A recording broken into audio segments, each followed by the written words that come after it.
Assalamualaikum warahmatullahi wabarakatuh. Perkenalkan, saya Arindi Dinda Hanifah dengan NIM 1312820250020, Prodi Kesehatan Lingkungan Fakultas Kesehatan Masyarakat Universitas Sriwijaya. Di sini, saya akan memberikan tutorial bagaimana cara pengerjaan uji TITES tidak berpasangan di Microsoft Excel. Baiklah, kita mulai saja. Ini merupakan kasus yang akan kita bahas dan pertanyaannya, ujilah apakah ibu yang merokok akan melahirkan berat bayi yang lebih rendah dibandingkan ibu-ibu yang tidak merokok. Penyelesaiannya, berdasarkan kasus yang telah diketahui di atas, yaitu kelompok 1 merupakan ibu hamil yang merokok dengan jumlah responden 40, standar deviasi 0,1 kg, dan rata-rata 2,9 kg. Lalu di kelompok 2 ada ibu hamil yang tidak merokok dengan jumlah responden 50, standar deviasi 0,1 kg, dan rata-rata 3,2 kg. Dengan variansi 0,01. Sebelum melakukan uji TITES, maka kita tentukan terlebih dahulu hipotesis 0 atau hipotesis nihil dan HA atau hipotesis alternatif. Baiklah, hipotesis 0-nya, ibu hamil yang merokok akan melahirkan bayi dengan berat badan sama dengan ibu hamil yang tidak merokok. HA-nya, ibu hamil yang merokok akan melahirkan bayi dengan berat badan lebih rendah dibandingkan ibu hamil yang tidak merokok. Langkah yang kedua, pada kasus tersebut dinyatakan nilai alfa bernilai 5% atau sama dengan 0,05 dan pada tabel alfa DF sama dengan N1 ditambah N2 dikurang 2 sehingga diperoleh nilai 88 di mana nilai 88 ini jika dilihat pada tabel alfa bernilai 1,662. Langkah yang ketiga, kita masuk dalam perhitungan. Nah, untuk rumus dari tabel itu sendiri, X1 bar dikurang X2 bar dibagi akar dari SDP kuadrat dikali 1 per N1 ditambah 1 per N2.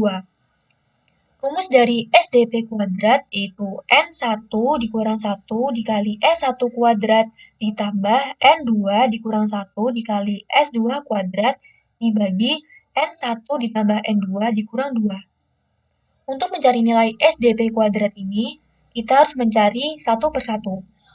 Langkah yang pertama, kita mencari nilai dari pembilangnya. Kita masukkan saja nilainya. N1-nya 40 dikurang 1 dikali 0,1 kuadrat ditambah N2-nya 50 dikurang 1 dikali 0,1 kuadrat, maka dapat kita temukan nilai 0,88. Langkah yang kedua, kita harus mencari nilai dari penyebutnya, yaitu kita masukkan saja nilainya. N1-nya 40 ditambah N2-nya 50 dikurang 2, maka kita temukan hasil 88. Nah, untuk langkah yang terakhir ini, kita mencarinya dengan membagi nilai dari 1 dan nilai 2.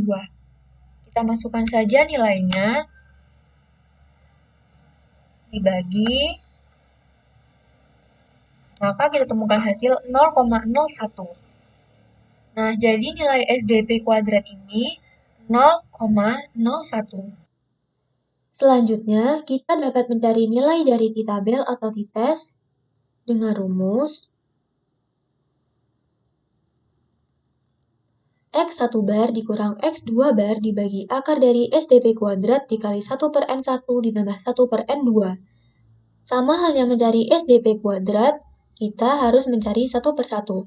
Langkah yang pertama, kita mencari nilai pembilangnya. Kita masukkan X1 bar sama dengan 2,9 dikurang X2 bar sama dengan 3,2. Maka hasilnya negatif 0,3. Langkah yang kedua, kita mencari nilai 1 per N1 ditambah 1 per N2. Kita masukkan nilainya, 1 per N1-nya 40 ditambah 1 per N2-nya 50. Maka hasilnya 0,045. Langkah yang ketiga, kita mencari perkalian dari SDP kuadrat dikali dengan hasil nomor 2. Kita bisa langsung memasukkan nilainya. Dikali, maka hasilnya 0,00045. Nah, langkah yang keempat, kita mencari akar dari hasil nomor 3. Dalam Excel, untuk mencari akar, kita menggunakan SQRT, lalu kita kurung dan masukkan nilainya. Maka hasilnya 0,021213.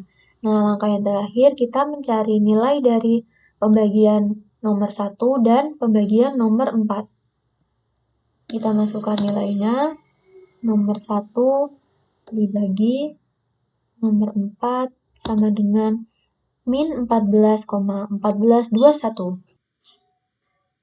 Berdasarkan langkah-langkah yang telah kita lakukan, kita dapat mengambil keputusan H0 ditolak dan HA diterima, yaitu terdapat hubungan berat badan bayi dengan ibu hamil yang merokok, karena min T hitung kurang dari min T tabel.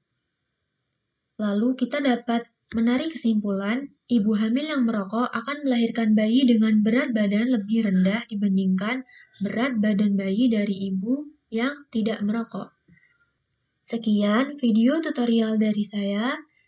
Bila ada salah kata, saya mohon maaf, dan kepada Allah saya mohon ampun. Saya akhiri. Wassalamualaikum warahmatullahi wabarakatuh.